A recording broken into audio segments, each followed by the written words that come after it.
கொல்லங்கோடு அருகே மின்சாரம் தாக்கி 9ஆம் வகுப்பு மாணவன் பலி. கன்னியாகுமரி மாவட்டம் அருமனை அருகே உள்ள மஞ்சாலுமோடு பகுதியைச் சேர்ந்தவர் ரமேஷ்குமார். இவர் கொல்லங்கோடு அருகே உள்ள ஆனக்குழி பகுதியில் உள்ள ஒரு கிறிஸ்தவ சபையில் போதகராக இருந்து வருகிறார். இதற்காக இவர் குடும்பத்துடன் சபை வளாகத்தில் தங்கியுள்ளார். இவருக்கு அபிஜித், வயது 5 என்ற மகனும் ஒரு மகளும் உண்டு. அபிஜித் சூரியகோடு பகுதியில் உள்ள ஒரு தனியார் பள்ளியில் 9ஆம் வகுப்பு படித்து வந்தார். இவர்களது சபையில் கிறிஸ்துமஸ் நேரத்தில் போட்ட சீரியல் லைட்டை நேற்று இரவு 8 மணி அளவில் அபிஜித் கழற்றிக் கொண்டிருந்தார்.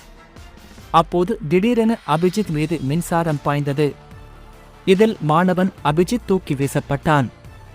உடனே அந்த பகுதியில் உள்ளவர்கள் மாணவனை மீட்டு பாரசாலையில் உள்ள ஒரு தனியார் மருத்துவமனையில் சிகிச்சைக்காக அனுமதித்தனர்.